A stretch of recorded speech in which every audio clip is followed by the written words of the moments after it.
Não se esqueça de se inscrever no canal, curta e compartilhe. Juntos faremos a ponte de comando ficar cada vez mais forte. Olá, tripulantes, tudo bem? Aqui é o JC, esse é meu amigo Bruno. Olá, bem-vindos a mais uma review de Jornada nas Estrelas, a série clássica, aqui pelo Ponte de Comando. Qual é o episódio de hoje, meu amigo JC? Hoje a gente vai conversar sobre o último episódio da temporada, Operation Aniquilar.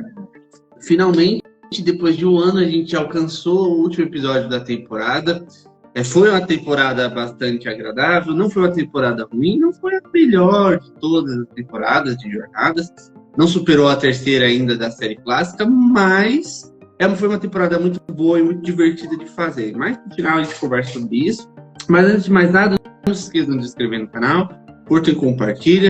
Juntos faremos a ponte de comando ficar cada vez mais forte, ok? Lembrando também que a gente tem uma série de playlists aí, se vocês querem ver. A gente tem uma playlist agora também de espécies. A gente está analisando as espécies lá da primeira temporada. A gente está vindo caminhando, faltam só algumas para acabar.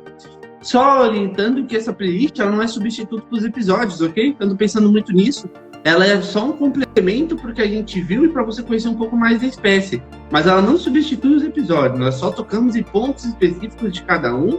Mas se você quiser conhecer mais, se você quiser conhecer como foi a interação mesmo, você pode ir lá assistir os episódios, que vai ser bem legal. Depois, claro, vem aqui e comenta nos nossos, ok? A gente vai adorar. Sempre com respeito, porque afinal de contas, é isso aí. Bruno, qual que é a sinopse do episódio de hoje? Bom, né, o episódio ele se passa na data estelar 3287.2, né? E a Enterprise está em direção ao planeta Deneva, né? O motivo é que, pelo que o Spock, na estação de ciências dele, identificou, existem alguns dados arqueológicos de 200 a 300 anos, em que uma série de planetas em uma linha no espaço foram destruídas as suas civilizações por algum tipo de insanidade ou histeria coletiva. E eles notaram que essa linha de progressão, dessa destruição de vários planetas ao longo da história, ela está na direção do planeta Deneva, que tem uma colônia da Federação com mais de 1 milhão de colonos. E aí o Kirk ele tenta mandar uma mensagem para a colônia e ninguém responde. Porém, lá existe a família do irmão dele, o Samuel Kirk. E ele usa o rádio subespacial do irmão. Porém, ele também não responde. O episódio ele começa assim, já com essa surpresa. Pô, a família do Kirk vai aparecer finalmente pela primeira vez. A gente teve uma menção da família do Kirk lá em Do que as Meninas São Feitas, muito rápida também, né? Mas aqui a gente vai ter de fato a apresentação desses personagens, né? É um episódio que vai ter uma carga dramática tão grande quanto o último do Cidade à Beira da Eternidade. Bom, esse episódio, ele foi escrito pelo Steve Carabastos, acho que eu estou pronunciando correto, o nome dele é meio difícil. E ele foi o autor de Corte Marcial, né? Aqui a gente teve também como direção, pela primeira vez, o Herschel Dowdlery, que foi um cara que fez direção de várias séries desde os anos 50, né? E ele também foi o diretor do seriado Túnel do Tempo, que tinha acabado de terminar quando ele fez a direção desse episódio, né? De elenco, a gente tem a Joan Swift, que vai fazer o papel da Aurelian, que é a esposa do Samuel. E ela foi uma atriz que contracenou várias vezes com a Lucille Ball, que é a dona da Desilu. E assim, ela era uma pessoa com uma carreira muito proeminente, né? E muito competente. E o Craig Hudley, que vai fazer o papel do Peter, que é o sobrinho do Capitão Kirk. E ele também vai fazer o papel de uma criança lá na terceira temporada, que é Ciranda do Poder. É isso aí. Lembrando também, não custa nada relembrar que esse vídeo ele vai ter spoilers e todas as informações aqui são minha opinião e só do Bruno. De novo, se você tem a sua, deixa aí nos comentários, sem respeito, ok? Começando então.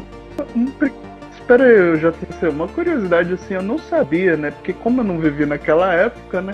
Mas a primeira temporada acabou no mês de abril, né? Eu sempre pensava que acabava antes do verão lá, né? Mas aqui acabou logo no começo, assim, né? Do ano, né? Diferente. Eu pensei que ia acabar lá em junho, agosto, alguma coisa assim. Mas acabou em abril. Acabou cedo, né? Começando, como o Brunão disse, a Enterprise está em pesquisa sobre uma linha de mundos destruídos por insanidade de massa. E é uma missão bem séria, que não tem gracinha, que não tem palhaçadinha, aqui não tem uísque, não tem graça, que o trabalho é sério, porque entre eles e o último planeta destruído tem mais de 1.000 mundos colonizados. Eles mencionam a quantidade, mas tem muita gente vivendo, então eles precisam entender, porque senão o negócio vai ficar feio. E tal qual o Brunão mencionou também, o próximo mundo na linha é onde está o Samuel Kirk. Então essa missão se torna pessoal pro capitão. Obviamente ele não vai querer deixar o irmão dele ter um fim horrível dele. E isso meio que acaba tendo uma... meio que acaba se tornando, deixando ele as coisas bastante pessoais para ele. Você vai entender no decorrer do episódio que perder aqui não é uma opção. Nunca foi. Com a família do irmão dele em risco, deixa de ser muito menos. Como o Kirk vai mencionar no futuro, eu odeio perder. Exatamente. Ele odeia perder. Ainda mais quando tem uma coisa em jogo dessa. Enquanto eles estão a caminho, eles cruzam na Avenida do Espaço com uma nave que está indo em direção ao Sol. E quando o cara tá para se jogar no Sol daquele sistema, ele dá um grito: eu sou livre! E plup, mergulha no Sol. Bruno, o que você achou desse começo? Eu tenho alguns comentários a fazer sobre esse início, né? Primeiro, né, que na versão original, se você for assistir sem remasterização, o Sol ele é uma bolinha brilhante, né? E não tem nave, né? Só tem o áudio da nave falando, né, que ele vai queimar e que ele tá livre. Então você imagina, né? Porém, na remasterização eles tiveram cuidado de mostrar a coroa solar e a nave queimando, né, no meio da coroa solar. E assim, uma curiosidade científica que não tem nem tanto a ver com esse episódio, mas naquela época já era um desejo da NASA e das agências espaciais até então que existiam, de levar sondas até o Sol. Porém, a radiação, o calor e a gravidade são enormes. E isso impossibilitava, né? Porém, a gente teve a missão da sonda Parker, que, para caso vocês queiram pesquisar, é uma missão super interessante aí que teve aí nos últimos anos. E ela é considerada o objeto que mais se aproximou da coroa solar, né? E ela até com o escudo térmico que eles desenvolveram. Mas aqui na ficção científica, lá nos anos 60, eles já imaginavam algo assim. É curioso, né? O cara, tô livre, mas ele morreu. Então, assim, por que o cara gritou que tava livre e morreu? Já começa com uma pitada de mistério aqui, né? E, assim, o Samuel, né? Que é o irmão do Kirk, né? Nesse episódio, a gente vai ter poucas menções dele. Porém, na lore de Jornada, você vai descobrir vários detalhes sobre o irmão dele, né? O nome dele completo é George Samuel Kirk Jr., porque George é o nome do pai, e o Samuel, ele é o primeiro filho, ele é o irmão mais velho do Kirk, né? Vai ter uma menção dele também muito especial já aí na última série de Star Trek, que é Strange New Worlds. Eu achei que é um tributo legal do legado do Samuel, porque a gente conheceu muito pouco dele na tela, né? E lá ele também tem esse bigode característico que ele vai mostrar. E o Samuel ele vai ser interpretado por ninguém mesmo que o próprio William Shatner, até para colar o H. Porém, aquele bigode eu achei de muito mau gosto. Mas é uma solução de filmagem muito boa, muito criativa, para você deixar alguém com a cara de irmão parecido. Mas é isso, é o irmão mais velho. Ele tem um sobrinho, o Kirk, ele casou com o trampo dele, né? Ele casou com a Frota Estelar, a vida dele é a frota, não é mais ter família, né? Para ele, a família dele é a tripulação. Então, a família pessoal dele é a do Samuel. E isso dá um impacto emocional nesse episódio muito grande, né? Porque a gente vai ver coisas muito tristes aqui pro Kirk, e só quem conhece o personagem a fundo vai perceber. É interessante essa menção do bigode. Isso me lembrou muito o Henry Cavill, quando ele foi fazer a primeira versão do Superman no Liga da Justiça. O Superman boca de sacola. Eu me lembrei muito disso, mas Bom, vamos lá. Eles tentam contato com o solo, mas o planeta para onde eles estão indo, onde os Kirks moram, o planeta Deneva, não responde. A Uhura até tenta manter um diálogo, o Kirk até fica estressado com ela, mas não adianta. Deneva não responde. Ansiedade, né? E aí ele monta um grupo de descida com a ordenança mais aleatória que eu já vi na minha vida, porque ela tá lá. A gente, é o último episódio, vamos lá, vamos entender. O último episódio da temporada é de se esperar que tivesse uma preocupação maior com alguns detalhes. Mas ela é simplesmente a ordenança que tá lá. Tem um detalhe dela. Ela tá lá, ela participa, ela tem algumas falas e é só isso. Quer comentar alguma assim, coisa? Sim, essa ordenança, eu fui procurar, eu não achei nem nos créditos. Falei, quem é essa mulher? Aí na minha cabeça, mano, eu já vi essa ordenança em algum lugar. Aí eu fui até o episódio que é o dos Kelbans, lá da segunda, terceira temporada, e ela é a ordenança que vai ser petrificada. É muito coitado. O final dela é muito triste, cara, é muito triste. Mas eu não coitado. achei o nome, nem o nome da atriz, né? Depois eu vou ver se eu consigo achar essa informação e adiciono na edição do vídeo. Mas ela é nesse momento ela é totalmente aleatória, aquilo que a gente falou.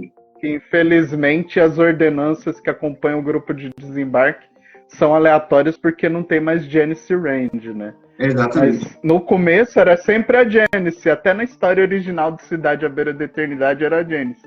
E aqui eles colocaram outra atriz aleatória. Outra certeza. E assim, ela é tão aleatória que ela só tá lá. Depois vai ter uma reunião de comando que vai estar ela com outras ordenanças que você nunca viu na sua vida. Você reparou no segurança do lado do Scott?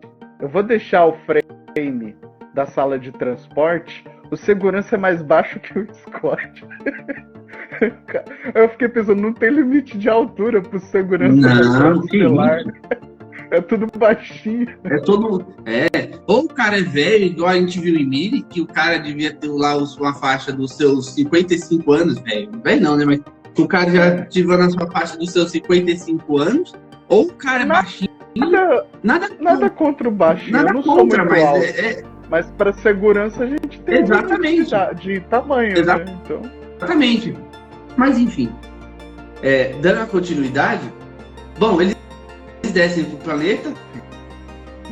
Brasília, meu irmão falava. Brasília. Episódio de Brasília. Brasília. Brasília dos anos 90. Na verdade, observação. Esse episódio ele foi filmado no campus da UCLA, né? Universidade que tem lá, né?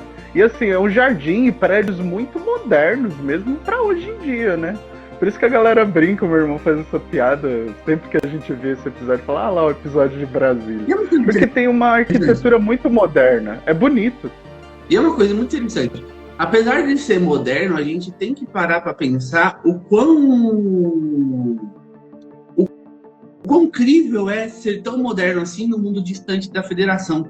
Porque se eles fossem um mundo alienígena, eu até concordo, assim, alienígena, construir os negócios por meios alienígenas, ter coisas que a Federação não conhece, beleza. Mas agora, uma colônia, tipo, ser uma big de uma cidade... 1 milhão de pessoas, né? 1 milhão de pessoas, é bem estranho. E se eles estão tão perto da Federação, assim, a ponto de terem os recursos que tem para construir uma cidade grande, então esse parasita que a gente vai falar, ele já deveria ter chegado na Federação há muito tempo.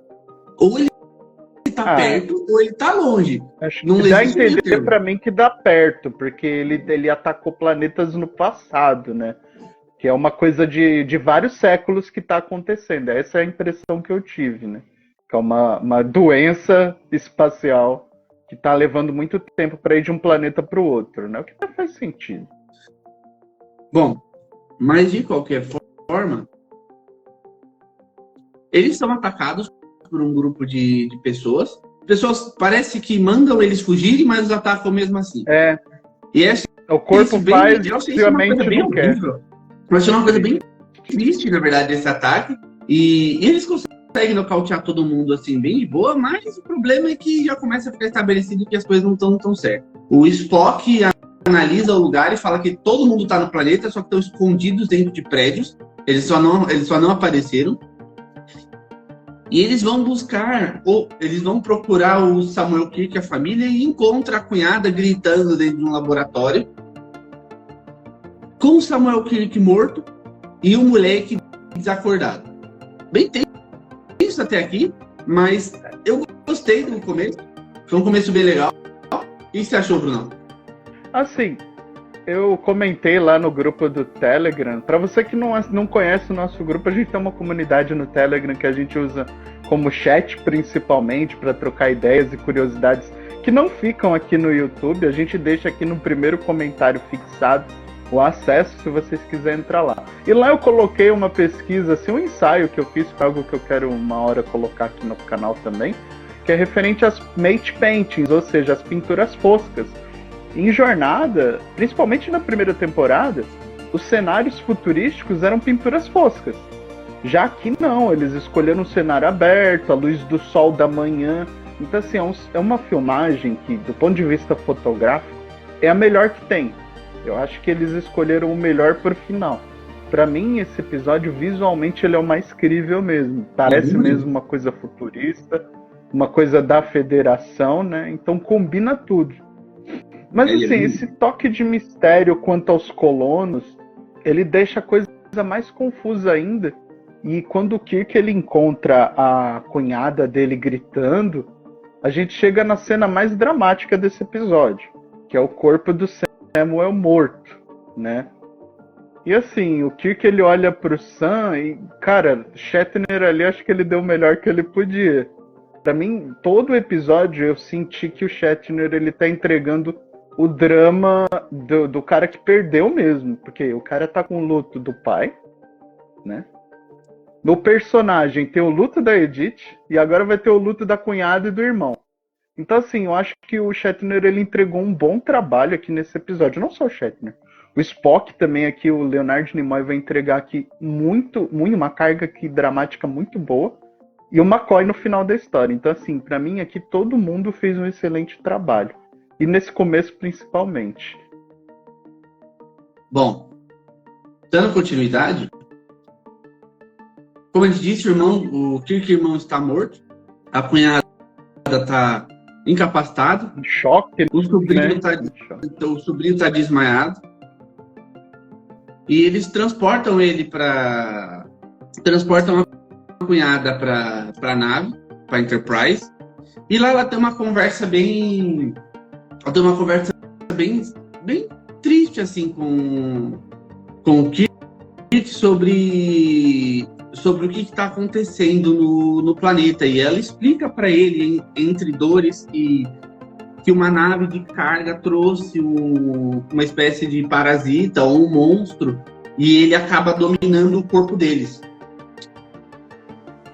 Eu achei uma conversa bem triste e real, assim, eu fiquei puta dó da menina, mano. Nossa, carniça de bicho, porque, cara, não é simples. A gente vai entender como esse bicho funciona, mas até agora, de todos os monstros que a gente viu, não que nessa temporada tenham tido muitos monstros, a gente teve, deixa eu contar nos episódios que a gente falou, teve 4 monstros que realmente ele pode ser considerado monstro.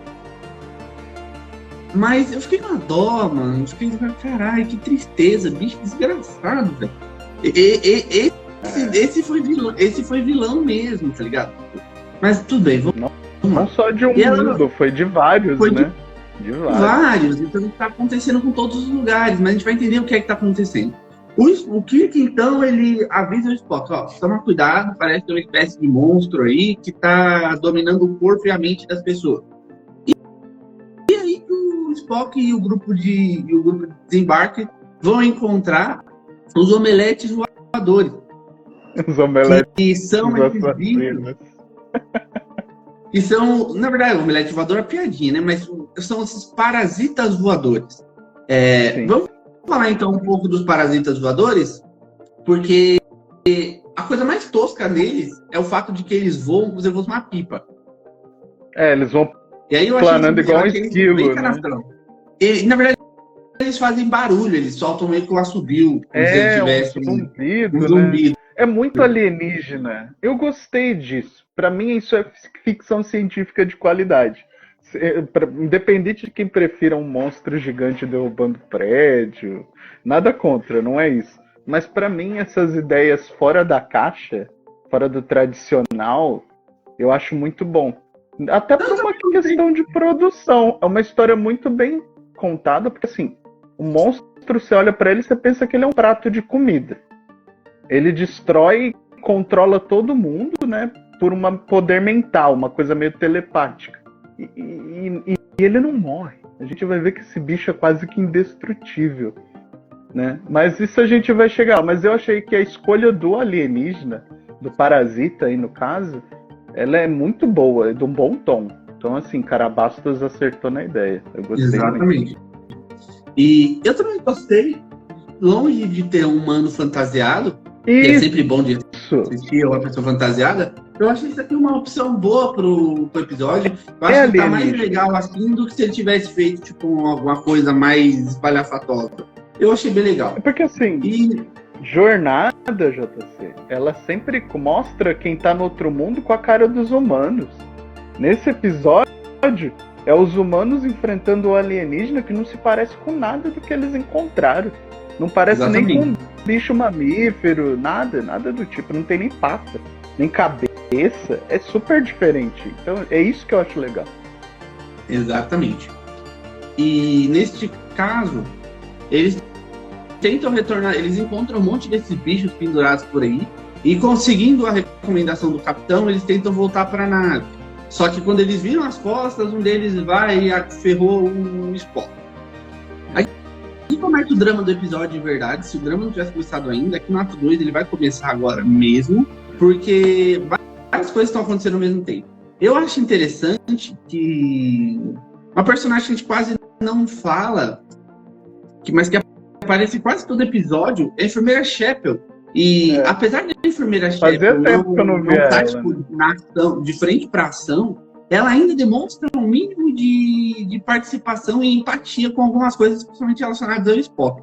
Aí a gente tinha comentado anteriormente, vários vídeos atrás, que tem uma tensão romântica muito grande, na verdade tem uma tensão sexual muito grande entre ela e o Spock.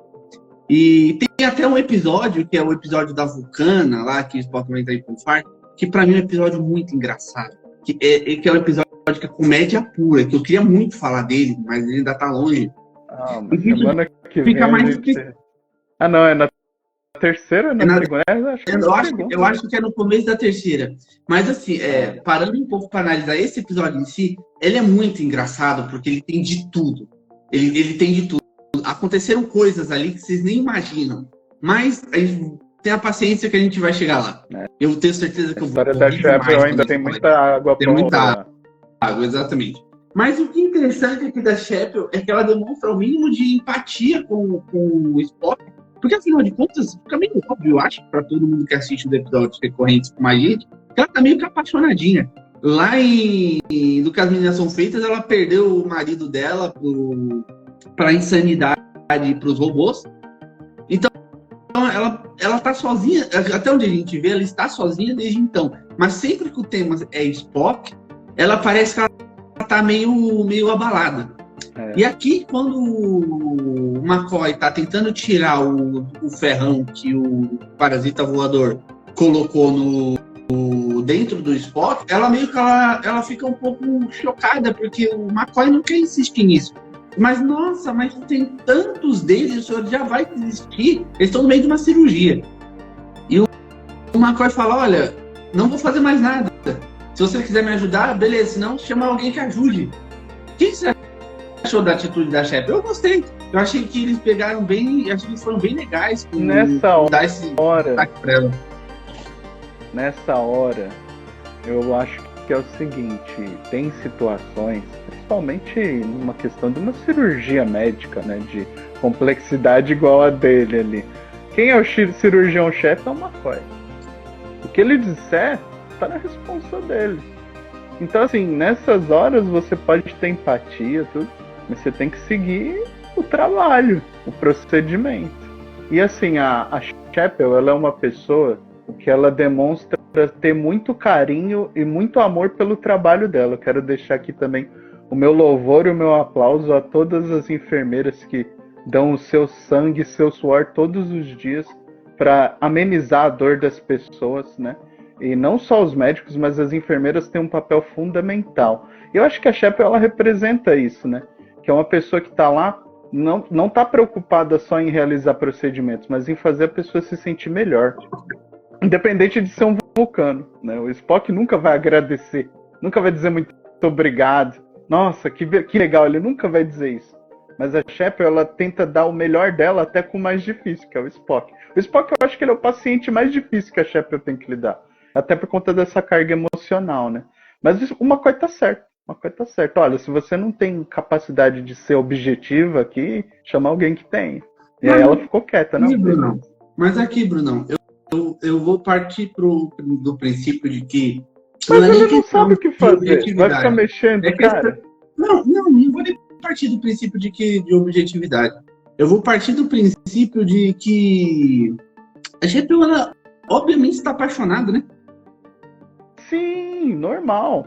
A gente viu isso lá no Tempo de Loucura, que ali extravasou que ela sentia há um tempo. Porque assim, embora o Jornada dele tenha vários episódios, né? Principalmente para hoje em dia, 30 episódios, uma temporada é bastante. Mas naquela época era normal. Mas assim, a história, a gente vê as datas estelar, a gente sabe que aqui eles já estão no espaço há 2 anos e meio. Né? A gente não sente isso em 30 episódios, mas é isso. Então eles têm vínculos. Né? As pessoas, um vínculo de amizade forte. Depois dos filmes do Abrams, as pessoas tentam fazer uma ligação romântica do Spock com a Uhura, mas na verdade isso é só no começo da série. Isso fica meio claro só no começo da série, lá nos primeiros episódios. Mas ele tem uma ligação muito mais forte com a Chapel do que com a Uhura.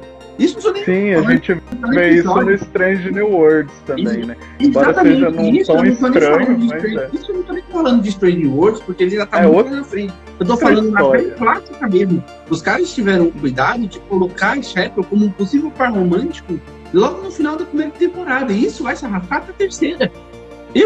Sim. Eu fico muito triste que isso tenha sido esquecido, tanto pelos fãs, quanto pelos produtores de cinema. A gente vai entender depois que a Uhura, se eu não me engano, ela tem uma relação romântica talvez com o Scott, eu acho. Eu não sei como que ficou isso. Não. Então eu fico pensando que qual que é o... Por que será que eles não levaram isso pra frente? Na verdade, não é nem porque eles não levaram isso pra frente, é porque os fãs nunca consideram essa possibilidade quando eles vão fazer discussão. Mas enfim, eu tô falando isso porque o julgamento dela por ser Spock tá obviamente afetado. Ela toma uma bronca do McCoy sobre isso. Acorda que você tá trabalhando. Exatamente. Acorda, filha. Sei que você gosta dele, mas se você se sentir responsável para fazer o trabalho, chama outra enfermeira. O que eu acho que não é nenhum problema, sabe? Tipo, acho que isso deveria ter sido levantado em pauta logo quando eles começaram a fazer a cirurgia. Sim. Do McCoy ter tato para falar para ela, olha, eu não sou idiota nem nada, então se o fato de ser Spock atrapalhar o seu julgamento, então não tem problema. Chama o Dr. Mabenga que eu faço isso aqui. Mas... O Dr. Mabenga nem estava na nave ainda, mas enfim. Continuando, o McCoy, então, vai até o Kirk e explica para ele que o que o parasita voador colocou no Spock, na verdade é um ferrão que começou a se desenvolver como uma vinha e está circundando o sistema nervoso. Então ele está dando ordens pro Spock e em caso de desobediência, dor. Isso não pude deixar de comparar, isso me lembra muito as plagas de Resident Evil 4. Inclusive, eu fiquei pensando que os produtores de Resident Evil 4 não tenham se inspirado nisso aqui. Porque é basicamente a mesma coisa. São vinhas dentro do seu corpo que estão te obrigando a fazer coisas que você não quer. Mas, enfim. Isso também é um grande Boris Next, que é um invasor, que é aquele ramo da ficção científica sobre invasores de corpos. Tem milhares desses por aí, tem muito filme de invasor de corpo. Eu não vou nem começar a listar Porque o que mais tem no ramo da ficção científica é filmes sobre invasor de corpo. Então, tem os clássicos e tem esses novos também aí, que são... Não tô falando de filme de zumbi, tá? Tô falando de filme de invasor de corpo mesmo. Mas assim, tem um detalhe assim, que eu achei curioso. É a gelatininha boiando no pote. Na hora que o McCoy começa a falar, eu fiquei prestando muita atenção naquilo. Né? Prestando muita atenção naquilo. Porque assim, a cena, ela também é triste. Porque quando o McCoy fala pro Kirk, ó, isso aqui tá crescendo no seu sobrinho, na sua cunhada e no Spock. E não tem o que fazer. Não dá pra tirar. Tá no meio do cérebro deles, da coluna, do corpo todo. Né? E assim, o Kirk ele fica muito chateado, porque assim, o limite que o McCoy tem é esse.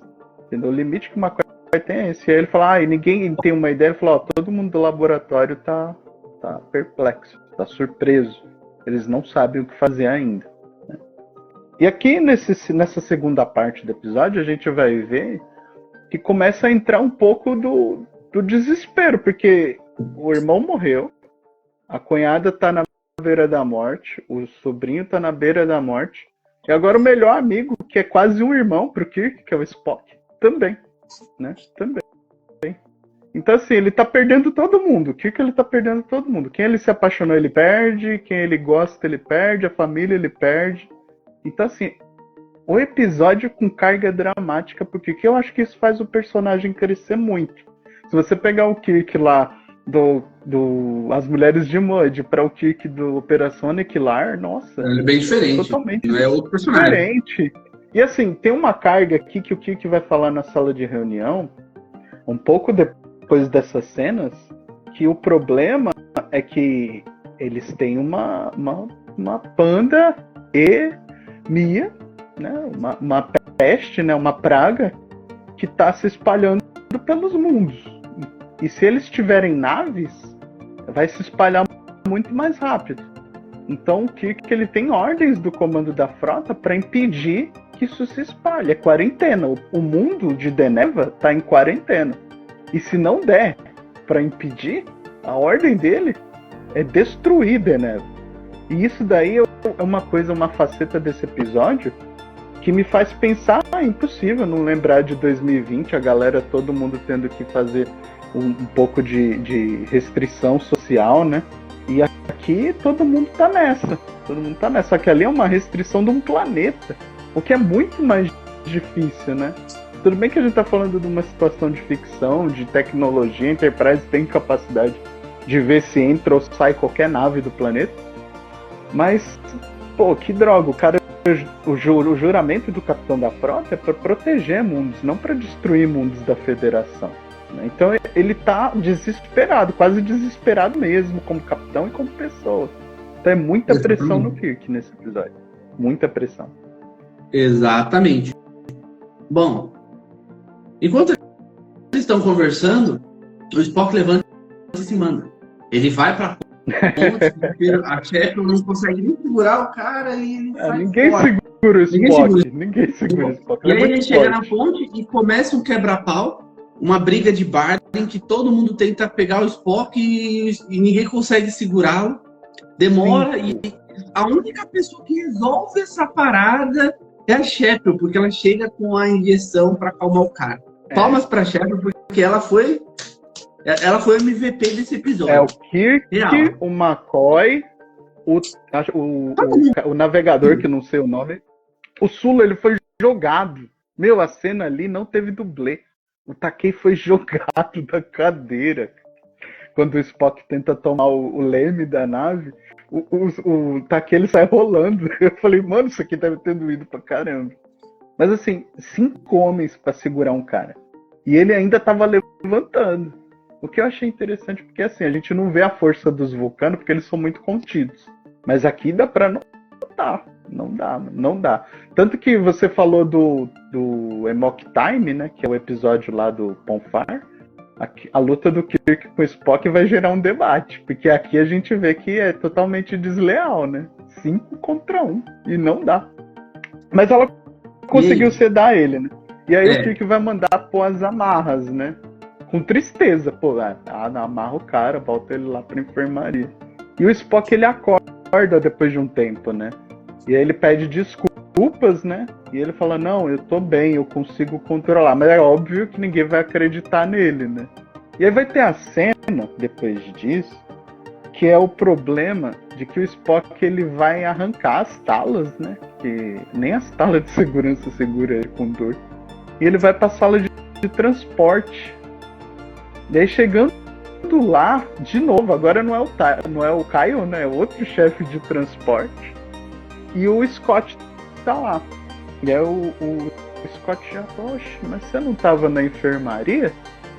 E aí ele fala, eu tava. Ou seja, ele não mentiu, porque os vulcanos não conseguem mentir. Mas ele não disse a verdade também. Não, eu fugi, ele não falou. Ele falou, não, eu tava. O Scott já fica meio desconfiado. Ah, o capitão falou que ninguém podia descer. Ele, não, mas eu tô te mandando, isso é uma ordem. Ele, não, mas o capitão não deixou, sinto muito. Aí ele vira as costas, dá a pinçada no chefe de transporte, joga o Scott pra trás. O Scott caído no chão. Pô, mano, o James Doohan foi jogado, o George Takei foi jogado, todo mundo apanhando nesse episódio. E aí ele saca um phaser. Aí eu falei, pô, o Scott é marrudo mesmo. Ah, parado aí.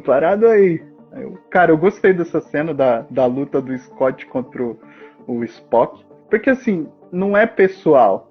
Ali deu pra ver que é dois oficiais da frota tentando fazer o seu trabalho. Só que às vezes as coisas entram em conflito. E aí fica lá o Scott apontando phaser pro Spock até o Kirk chegar com o McCoy. E o Kirk, ele dá uma chance, porque ele conhece o Spock, né? Ele já sacrificou e ajudou a salvar a vida dele várias vezes. E ele deixa ele ir pro planeta.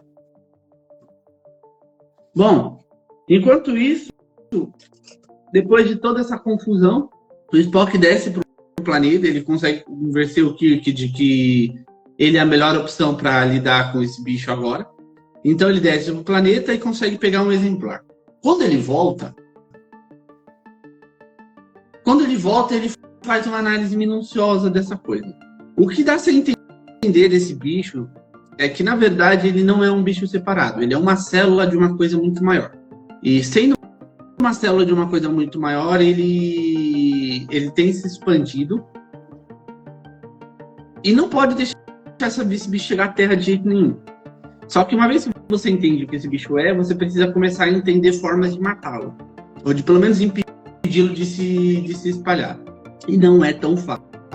Porque eles tentam de tudo. Eles tentam radiação, eles tentam temperatura alta, baixa. Eles fazem de tudo para matar esse bicho, mas eles não conseguem. E chega a alternativa, né? Até o Kirk falou, olha, se a gente não consegue matar esse bicho, só tem uma solução. Eu desço com o menino para o planeta e você bombardeia tudo da órbita. Destrói o planeta inteiro. Não tem problema. Se o menino acordar, o menino tá sedado, mas se o menino acordar com uma dor dessa, o menino vai morrer, o menino não vai conseguir lidar com isso. O Spock, na verdade, ele só está lidando com isso porque ele é vulcano, porque ele consegue controlar a dor dele. Mas se não fosse vulcano, ele também não iria conseguir. Isso porque ele é meio vulcano, ele não é um vulcano completo. Então ele está tendo dificuldade sobre isso.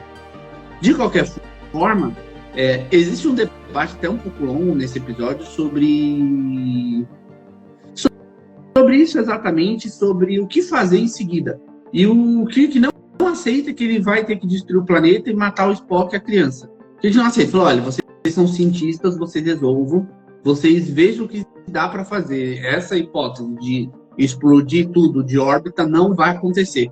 Eu quero uma terceira alternativa.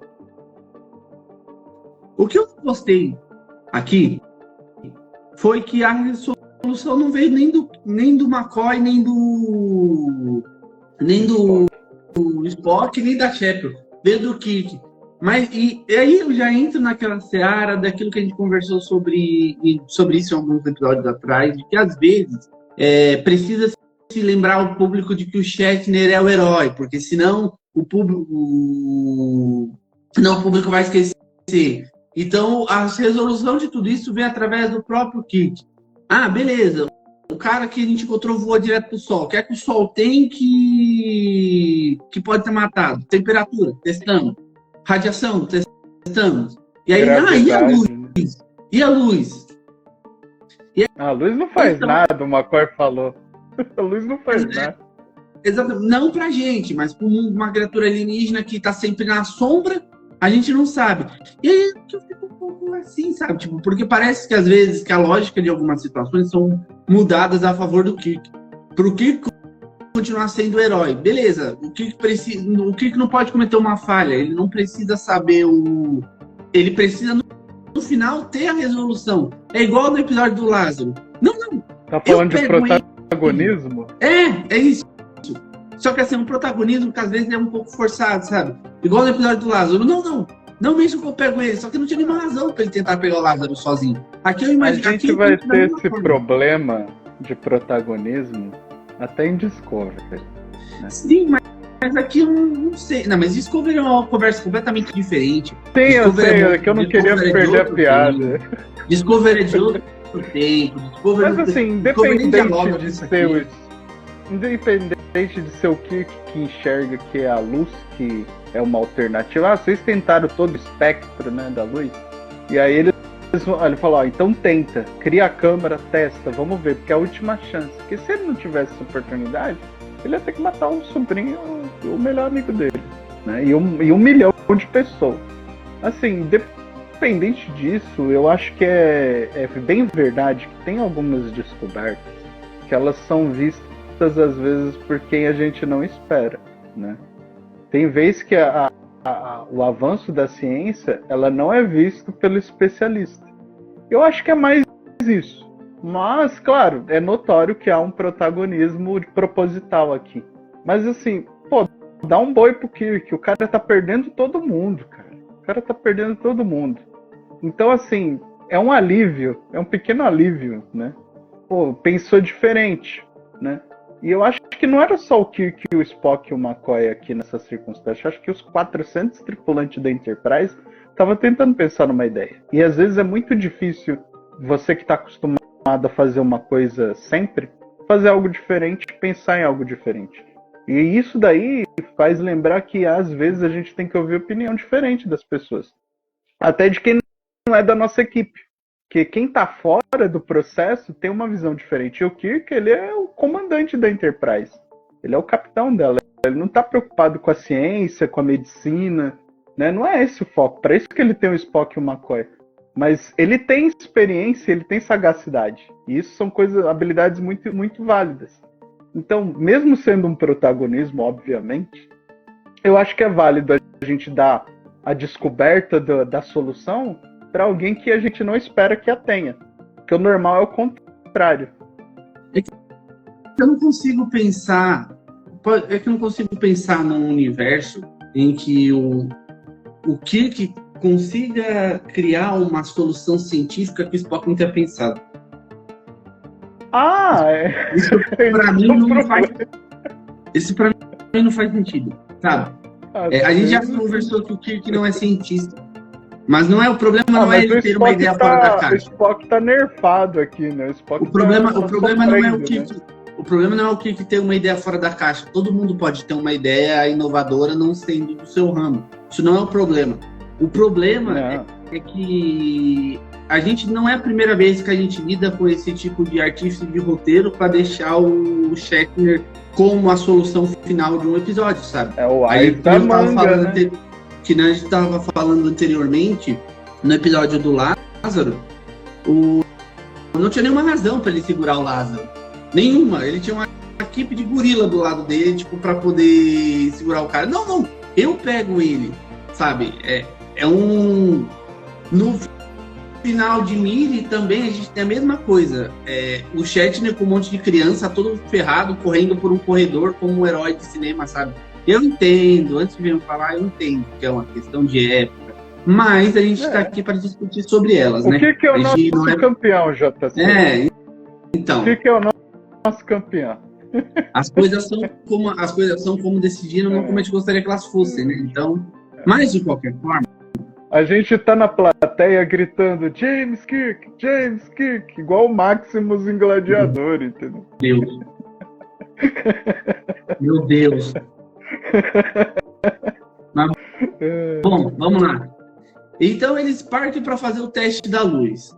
Eles colocam o bicho que eles pegaram no planeta numa sala reservada e dentro colocam os óculos. Engraçado, a Chapel, ela tá o tempo todo nesse episódio olhando para trás. Sempre que eles estão falando do Spock ou de como resolver a parada, ela tá no fundo, se você reparar, ela tá no fundo, observando por cima do ombro. Isso reflete o que eu falei lá atrás no começo do vídeo. Ela é uma personagem que ela, obviamente, está com o moral dela atingido por conta da paixão que ela sente. Mas, existe uma coisa que a gente esqueceu de mencionar. Enquanto eles estão procurando a terceira alternativa, a Orilla morreu, né? Verdade. A cunhada do Kirk morreu. E o Kirk, ele ainda pergunta pro McCoy, quando ele acordar, ele vai sofrer o mesmo? Aí o McCoy, ele vai. E aí o Kirk, ele fala pro McCoy numa das cenas, pelo amor de Deus, acha alguma solução. Né? Ou seja, ali o Kirk... então, exatamente. O peso disso é muito maior, porque a gente que é adulto, né? Eu tô com 32 anos, não ligo de falar a minha idade. A gente, quando vê uma criança sofrer, a gente pensa que, a gente já viveu um bom tempo, a gente já aproveitou tudo que podia. Agora uma criança, não teve nem chance de viver direito, né? De ser feliz. É zoado pra caramba, Então, assim, tem vez que a gente vê cenas em Jornada que, se a gente não prestar atenção no peso dramático que o autor quis passar, a gente não entende o sabor desse episódio. Esse episódio, ele é amargo. Pra mim, ele é amargo. Mesmo com um final feliz.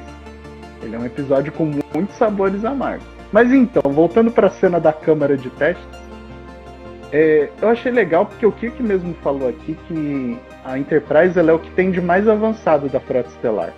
Ela é o top do top. É pra gente achar uma solução. Tanto que ele grita na sala de reunião: eu não admito, eu quero uma nova alternativa. Nós temos o melhor laboratório, nós temos o melhor computador, tem todos os especialistas, né? E é o desespero no coração dele. Não admito que a gente vai... Com tudo que a gente tem, a gente não consegue. E eles vão para esse teste. Eles fazem o teste, só que assim, tira a luz no bicho e dá certo. O bicho morre. O bicho derrete, né? Só que aí eles precisam testar em alguém que esteja infectado. E óbvio que o Spock é a escolha mais óbvia, né? E a Chapel tá atrás. Ai, Deus. E a Chapel tá atrás olhando pro Spock com uma cara de horror, porque é mais de 1 milhão de velas por polegada quadrada. É uma luz muito forte. Eles têm que usar um óculos. Mas é uma barganha. Exatamente. O Spock vai falar disso, né? É uma troca justa, é melhor que morrer. Exatamente. Engraçado que nessa cena, vários dos equipamentos que tem são de reciclados de outros episódios. A cadeira é do manicômio lá de trás, a câmara é também de outro episódio atrás. Space Seed, da semente do espaço, né? Exatamente. O que dá a impressão que o McCoy fica colecionando essas paradas, mas tudo bem. Bom. Na verdade é o Matt Jeffries que coleciona. Exatamente. Bom, enquanto isso, quando eles fazem o processo no Spock, dá certo. O Spock levanta e fala assim: a criatura de mim se foi, só que ele tá cego. Ele até tropeça na mesa, que é uma coisa um tanto quanto triste, mas eu tenho uma opinião sobre isso depois. Que eu acho que aqui os produtores foram um pouco medrosos de levar isso adiante, mas tudo bem. A gente vai falar sobre isso. Mas. Não é isso. É outra coisa. O Spock tá cego e, obviamente, o McCoy tá se sentindo culpado. O McCoy fala: eu não precisava ter usado toda a luz. Eu poderia ter usado o espectro não visível. Eles analisaram qual espectro que matava o bicho sem prejudicar a visão e eles descobriram. E aí O que Eu senti que o Kirk ele queria dar uma bronca no McCoy, mas eu nem acho justo com o McCoy. Não. E assim, ele começa a querer falar grosso, mas eu não acho justo com o McCoy, porque o McCoy Como é fez que melhor que você ele fez podia. isso? Exatamente. É que eu acho que o Kirk ele tá emocionado aqui. O Kirk ele tá emocionado, entendeu? O Kirk ele tá com raiva da situação. E aí ele descontou no McCoy. Não é a primeira vez, não será a última. Não será a última. Bom, eles calibram satélites em volta do planeta para poder emitir a mesma luz que mata os bichos. E eles conseguem exterminar todos eles do planeta. Cena da hora. Cena da boa, remasterização que foi da hora. Porque no original não mostra os satélites sendo colocados, né? E aí eles fazem... Eu fiquei pensando assim, nossa, isso daí é muito futurista, né? Uma rede de satélites num planeta inteiro. Por uma nave só. Pô, da hora, da hora. Muito futurista isso. E aí tem a cena final do episódio que o Spock magicamente aparece enxergando de novo, e aqui entra a minha o meu questionamento sobre isso. 2. Não é protagonismo, isso chama Deus Ex Machina. É, Deus Ex Machina. Aí ele tem um Deus Ex Machina em que o Spock tem uma segunda membrana de óleo nunca antes vista que protegeu ele da luz porque ele é de Vulcano e Vulcano é um planeta deserto. Aqui, sendo bem honesto, eu tenho a impressão de que essa ideia do Spock ficar cego talvez fosse gancho para uma segunda temporada, de começar com o Spock cego e talvez ele precisar recuperar a visão. Eu não sei se existe alguma menção sobre isso, mas estava muito meio que na cara de que não era para ele recuperar a visão dele, que era tipo, final de temporada, termina com a tragédia, tipo, o maior tripulante da nave, tipo, perde sua visão e agora como é que vai ser o... Calma.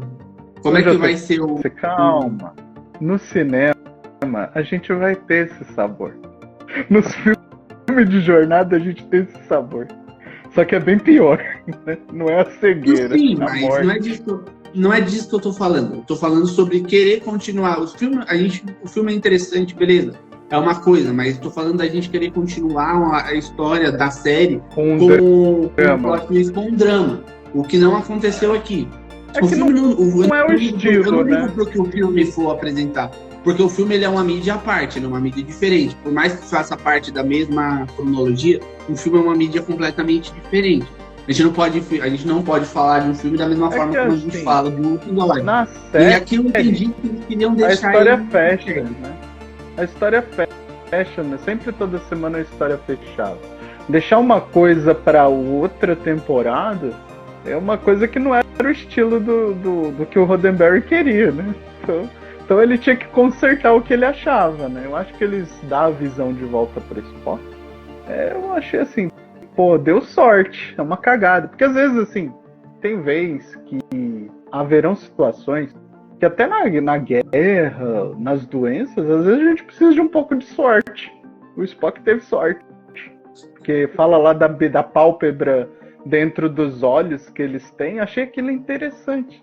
Porque igual o Eteridani, que é o sistema lá que tem o planeta Vulcano, ele é um sistema binário. Então tem duas estrelas, né? Tem dois sóis, é tipo o Tatooine do Star Wars. Tem dois sóis. Então haja luz na cara dos vulcanos, né? Então combina. Mas é um golpe de sorte, Eu também achei que eles não quiseram terminar com o Spock cego porque eles não sabiam se eles iam ter uma segunda temporada. Não sei se até aí já teria sido renovada. Então talvez seria uma desgraceira se terminar a primeira temporada com o seu personagem mais interessante cego e não ter uma continuação, né? Mas de qualquer forma, Deus Ex Machina. Não tem choro nem vela. Agora, tem uma cena que não mostra, eu deixei aqui, eu vou deixar no frame disso, né? Que mostra o Craig, né? Que é o ator do Peter, né? Com o Kirk, né? Vestido com o uniforme da Frota Estelar, né? É uma coisa que não teve, né, na gravação, né? Não teve isso, né? De mostrar o sobrinho do Kirk na ponte. Mas existem fotos disso, né? E não contou o que aconteceu com o Peter. Eu imagino que nessa época, até estabelecido na cronologia original, que o pai do Kirk não estava morto. A gente só tem isso no filme do Abrams. Então Se eu não talvez me o engano, Peter foi pra família dele, né? se eu não me Ficou engano, com o a moleque tem família 2 dele. irmãos ainda. Tem mais Se eu não dois? me engano, ele tem 2, Tá vendo? porque quando a gente tem, Não. eu acho que é em Niri, tem um episódio, se eu não me engano, é em Ah. Niri, que é mencionado que o irmão do Spock tem 3 filhos. Tanto que isso deu um erro cronológico depois. E aí, se eu não me engano, isso é consertado na Lorde Jornada, mas ele tem 3 filhos. Então, apesar de que ele falar que a família toda do irmão tá lá embaixo, ele poderia não ter como saber que os outros 2 não estavam. Porque não teve tempo hábil da esposa do irmão explicar que os outros 2 não estavam lá. Muito provavelmente, Então ele tem irmãos, o Peter. ele foi deixado lá para quando os irmãos vierem buscá-lo. Ou viver com ele. Não sabia disso. Cria a teoria que for mais interessante para você, fã. Não existe muito. Não tem mais. Não tem o que você dados pode ter sobre certeza é que o Kirk jogou o moleque pela comporta de ar da nave, direto pro Não, planeta, e que foi embora com a horror. Enterprise. Isso você pode ter certeza. Ai. Não, ele. Pô, eu vou deixar a foto aqui do Craig sentado na cadeira do capitão. Achei isso mó legal, porque não é uma coisa que teve em Jornada muitos. Porém, o Craig vai sentar de novo na cadeira de capitão lá na 3ª temporada, como outro personagem já, né, do Sidrando do Poder. Mas isso é uma outra história, né? Assim, tem um comentário, né? Esse episódio, ele foi o episódio que, depois do Cidade à Beira da Eternidade, eu acho que ele é o segundo mais dramático na história do Kirk. Né? É aquilo que eu falei, a escolha de que todo mundo aqui se sentiu culpado de alguma coisa. O Kirk se sentiu chateado pelas perdas familiares do amigo. O Spock, ele foi controlado e abusado pelos parasitas, né? Porque é um abuso, né? É meio que um abuso. A invasão telepática é um abuso, né? Caraca, Spock foi abusado. Mas gostem disso, de ouvir isso ou não, é isso. E o McCoy, ele sente culpa pelo erro da pesquisa que ele não fez a tempo. Pô, ceguei o melhor amigo do capitão, meu amigo também, meu colega de arma, e deu isso. Então todo mundo aqui se sentiu culpado de alguma coisa. Né? O Kirk não conseguiu salvar o irmão. E dramas e derrotas à parte, é um episódio que pra mim ele dá um tom de que nem tudo será novas civilizações, novos mundos. Mas eles terão doenças, alienígenas hostis, predatórios, né? A cadeia alimentar continua na natureza, né? E assim, é a primeira vez que a gente vai ver o Kirk com aquela questão da Ordem Geral 4 na mão. Eu tenho que destruir um planeta em favor do resto, né? Tanto que na reunião eles falam, pô, você vai destruir 1 milhão para salvar bilhões. Ele é isso mesmo. É isso mesmo. Né? É isso. Então, assim, a gente não fala disso, né? A gente já comentou em alguns episódios de que às vezes a Federação tem algumas coisas que a gente não imagina, né?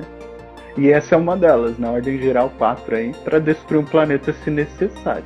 Graças a Deus, não precisou. Minha nota, já vou deixar aqui de cara, esse episódio ele tem uma nota 10, tá?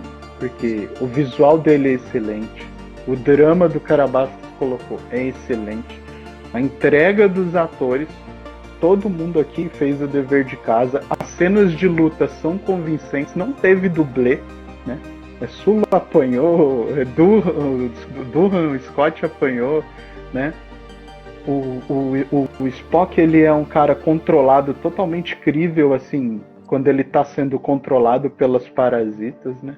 E a escolha até do vilão, eu achei assim, pô, é um neurônio que tem telepatia com outros neurônios gigantes e que controla 1 milhão de pessoas num planeta. Então, assim, nota 10. Nota 10. Bom, eu também vou dar nota 10.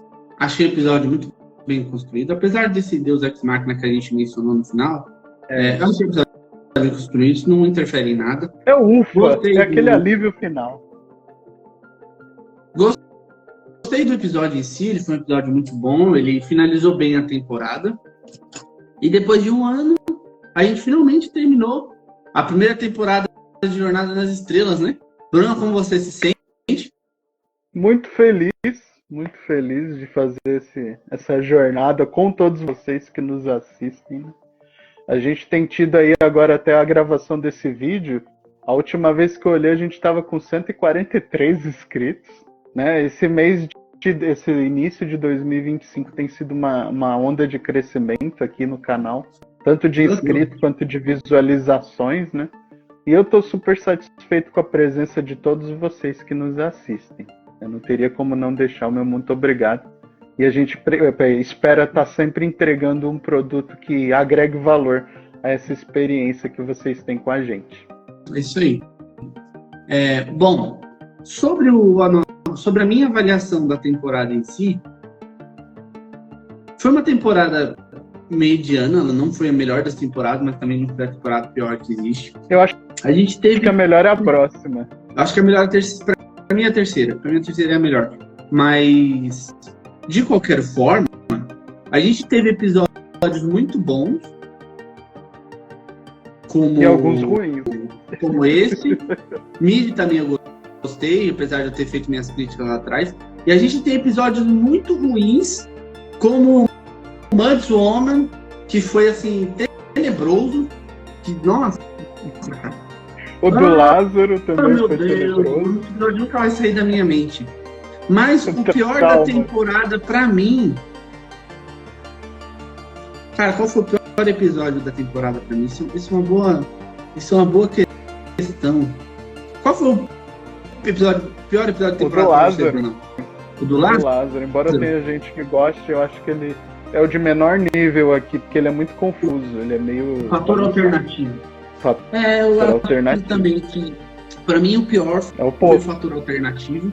Pode falar o que quiser, pode vir aí, youtuber, falar que o episódio tem várias camadas. Pra mim o episódio tem meia camada, ele não tem nem camada. Podia ter sido excelente. E é isso. Ter sido excelente. Os melhores episódios acho que foram esse, a Arena e Cidade à Beira da Eternidade. Arena pra mim, porque... Mas Arena eu sou questionável de falar, porque eu gosto muito de uma boa... um réptil gigante. Os episódios mais ou menos, pra mim, Tenacious Time, apesar de ser sempre lembrado, é um episódio mais ou menos. Eu acho que um legal... Isso, esse aí. Pra mim, ele tá na média boa, média muito boa. Enemy Within, eu acho que ele é um episódio muito lembrado, mas ele é um episódio cheio de problema estrutural, que dificilmente seria gravado hoje em dia. Apesar de que nem poucos desses episódios seriam gravados dessa forma hoje em dia, mas Enemy Within é um episódio bem problemático.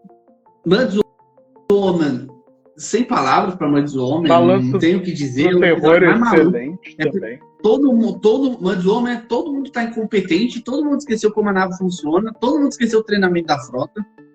Mas a gente aprendeu algumas coisas legais aqui de jornada, principalmente da Enterprise, que é a questão de que o sistema de vigilância é péssimo, que há erros de comando muito graves aqui, né? De ordens, às vezes, não muito boas. E a gente vai ter isso explorado na segunda temporada, que o Kirk ele vai ter uma situação com o Dr. Draystrom, que ele vai descobrir que ele não é um capitão tão bom assim. Mas, assim... A gente aprendeu que há falhas aqui, né? Há falhas do Spock, há falhas do McCoy e há falhas do Kirk. Então, assim, os nossos campeões são falhos. Muito falhos. Do que as meninas são feitas também é um episódio muito bom. Eu gostei muito. Acho que foi o episódio mais divertido, assim, de fazer lá no começo, quando a gente estava ainda começando a entender como é que ia ser os nossos vídeos. Eu acho que esse que foi o mais divertido, que eu passei menos raiva. Sim, a licença. A licença foi um episódio que não existe e tá lá, né? É tipo o Digger of Mine. Digger of Mine é um episódio filler. Que a gente vai citar de novo, porque ele é um episódio, ele existe, ele tá lá. Tipo, ter Carbonic Maneuver também. Tem Menagerie, parte 1, parte 2. Esse é ótimo. Eles são bons, mas eles foram os episódios que eu acho que... E a Corte Marcial foram os episódios que renderam mais discussão. A Corte Marcial foi o episódio teve mais briga entre eu e o Brunão, porque eu não compro esse episódio até hoje. Pra mim não faz o menor sentido. Pra mim não faz o menor sentido, cara. Adoro. Não tem sentido nenhum esse episódio, velho. Ele é cheio de coisa jogada que não... eu curti isso. Base estelar. O Retorno dos Arcons foi bom, gostei. O da Hora Rubra. Space Seed é clássico. O Teste do Armagedon também rendeu boas discussões.